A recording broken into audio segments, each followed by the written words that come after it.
Hi everyone, welcome to our channel. In this video, we're diving into I Raised the Beast Well, a true Cinderella story with a twist. Meet Blondina, a girl whose life takes an unexpected turn when her father, the emperor, suddenly takes her in, placing her in the palace with her cruel, legitimate siblings. How will she adjust to this new life? Stick around to find out, and don't forget to like and subscribe. It really helps us bring you more amazing content. Ready? Let's go. Blondina is a young girl with blonde hair and gray eyes, orphaned after her mother's passing. She works at an inn under the rule of a cruel owner who beats her whenever he pleases. One day, he threatens to sell her to a local baron, infamous for torturing and killing young girls, all to pay off his gambling debts. Terrified, Blondina flees into the streets. She refuses to die like that, clutching a precious ring her mother left her, a keepsake said to be a gift from her father. But desperation takes over. She needs money to escape her miserable life, so she heads to a pawn shop. At first, the owner refuses to deal with her, but when he sees the ring, his demeanor changes. He accuses her of theft and calls the guards, who take her away. To her surprise, she is brought to a luxurious palace. Sitting in fear, she soon meets a powerful man, the emperor himself. He asks about her mother, then makes a shocking revelation. He is her father. A few days later, Blondina begins learning the strict rules of imperial etiquette.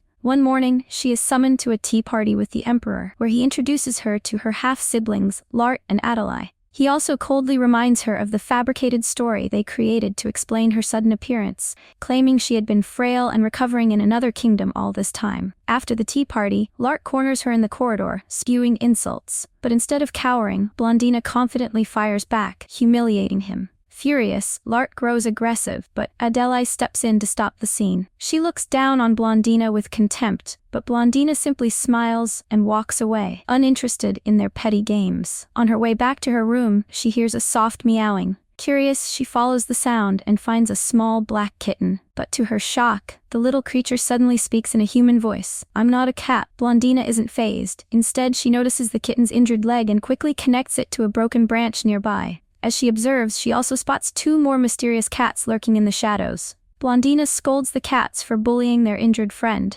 and they flee. The small black kitten, still defiant, initially refuses her help. However, when she gently offers to take him to the palace, admitting that he might be her first and only friend, he hesitates. If anyone understands what it's like to be rejected, it's him. Finally, he jumps into her arms, accepting her offer. As they head toward her room, they encounter a palace servant. Blondina freezes in fear, unconsciously tightening her grip on the kitten. Sensing her unease, the little cat's presence intensifies, making the servant immediately bow. Blondina is stunned by the unexpected display of submission. Then, to her utter shock, the kitten leaps from her arms and transforms into a dark-skinned, handsome young boy with piercing purple eyes.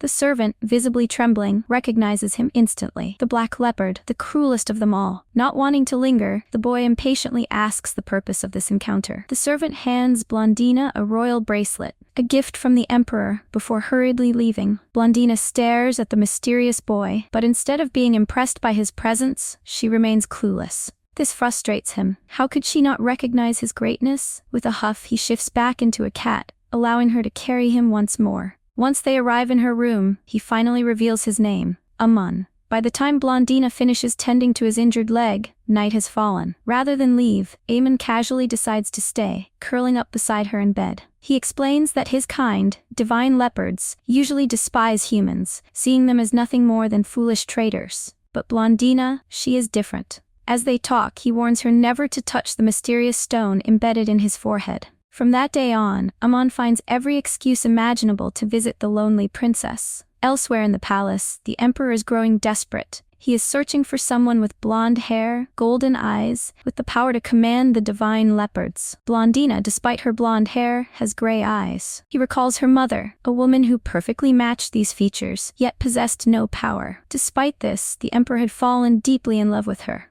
To protect her and their child, he chose the throne over them, believing that obtaining power was the only way to keep them safe. But as time passed, his love for her faded. A few days later, Blondina and her lady-in-waiting, Lucy, chat about how long it's been since they last saw Amon. Just then, the cat suddenly appears out of nowhere, carrying a bleeding sparrow in his mouth. Lucy, horrified, rushes out of the room, unable to bear the sight of the injured bird. Blondina sighs and tries to explain to Amon that humans usually find sparrows cute only when they're alive.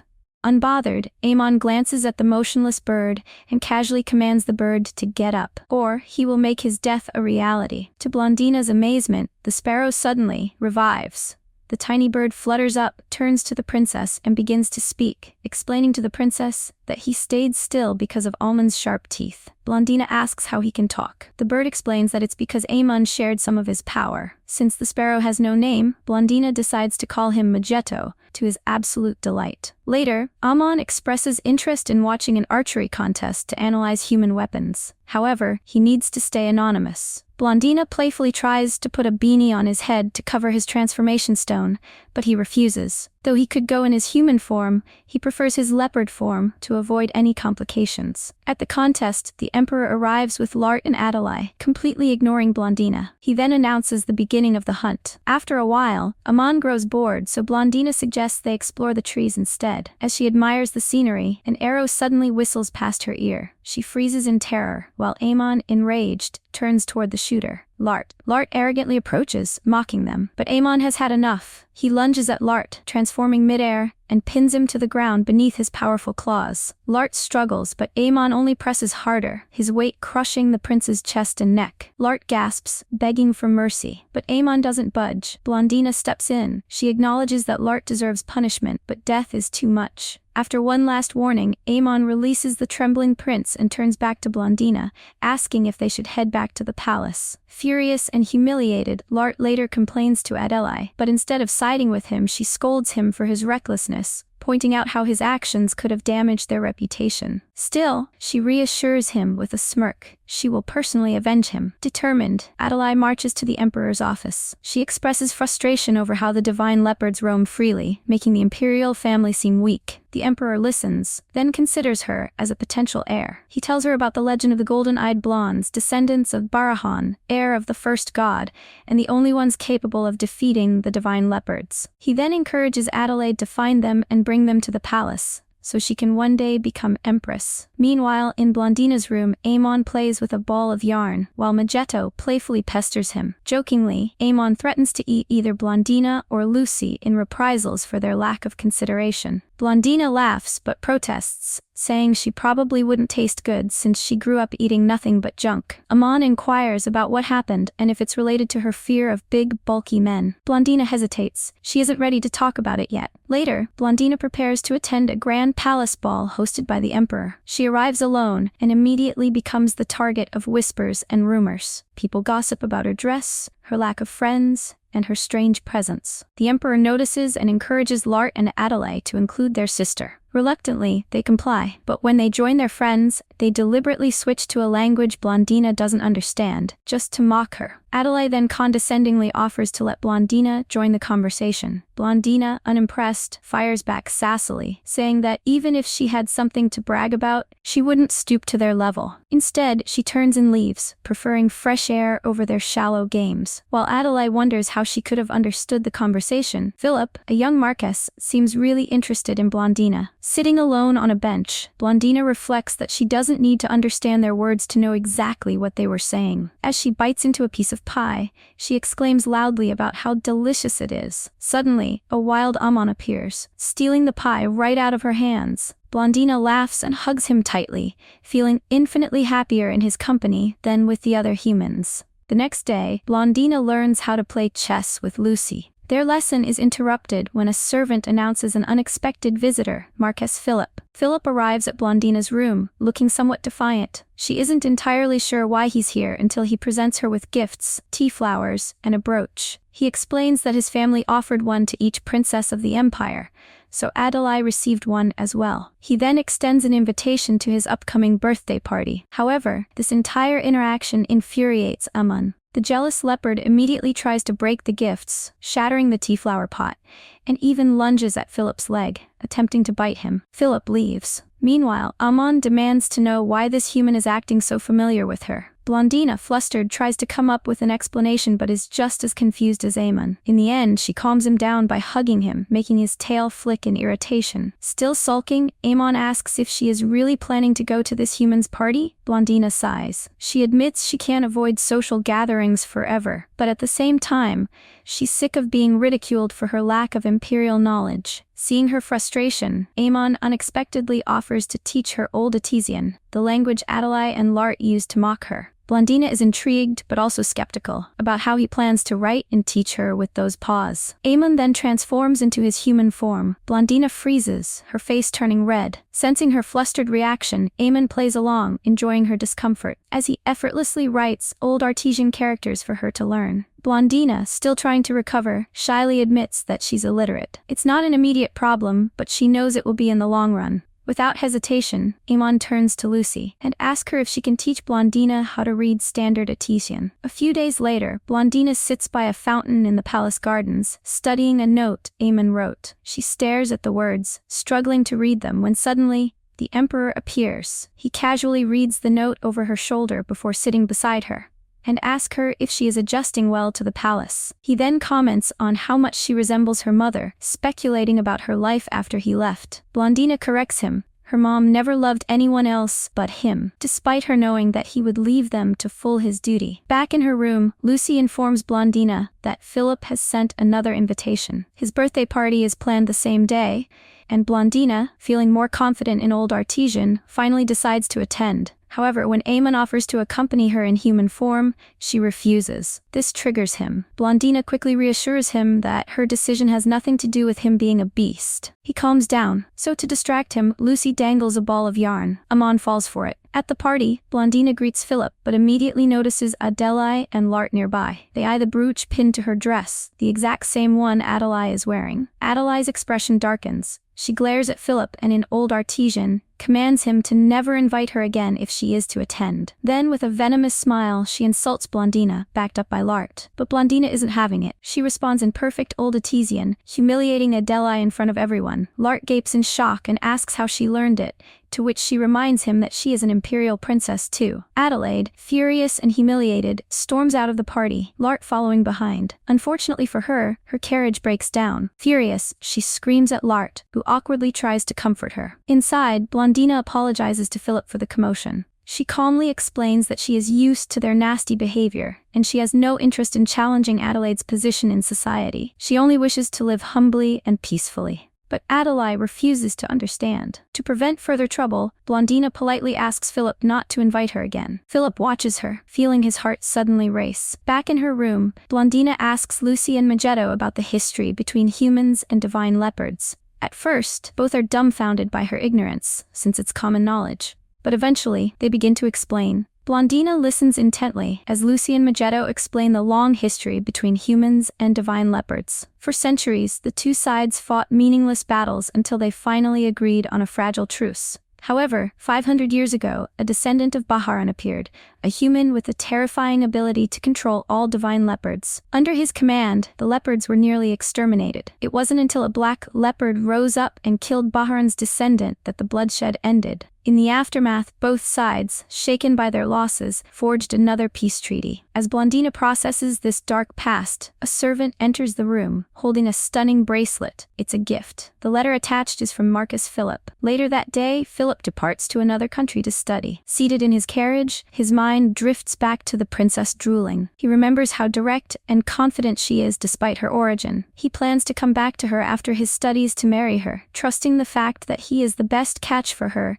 since nobody would want a princess with such a debatable background. That evening, Blondina is trying on the bracelet. Just then, Amon appears. His jealousy shows the moment he sees the bracelet on her wrist. He asks her who sent it. Blondina barely has time to answer before he snatches it off her wrist and storms out. For an entire week, Amon doesn't visit. Blondina tries to push away the unease growing in her chest, but at night, she is haunted by nightmares, visions of strange people and war. She's woken up by Amon, who pokes her face with his paws. Relief washes over her. He places a ring in her palm. She examines it, her heart fluttering. It's beautiful, except it's a little loose. She decides to wear it as a necklace. This makes her think about her father, who has been paying more attention to her. Amon gets her out of her thoughts by demanding that she doesn't see the other guy, Philip, anymore. since he can buy presents too and will protect her no matter what. Blondina is confused, but reassures him by saying that the Marquess won't be visiting anymore since he left for another country, and that she will always choose her favorite cat. Amon is very satisfied by her answer. Just then, Lucy enters the room, carrying a bundle of branches in her hands. She explains that these are special plants that cats love. Amon immediately grabs one and starts playing with it. Blondina watches him with amusement, then playfully asks him if he would choose her or the branch. Amon seems offended. Then, in one swift movement, he transforms into his human form, rests his head on her knees, and murmurs, "Of course, it's you, Britty." Sometime later, the entire imperial family gathers to welcome representatives from another kingdom for a new trade agreement. During the event, a snake suddenly slithers toward Adelaide. She screams in terror, but when the same snake moves toward Blondina, she doesn't even flinch. She is complimented by the emperor for her royal behavior. This angers Adelaide, who seeks for her father's approval as well. Later, Blondina reflects on the encounter. No matter how much the emperor acknowledges her, she still doesn't feel like she belongs. Amon appears.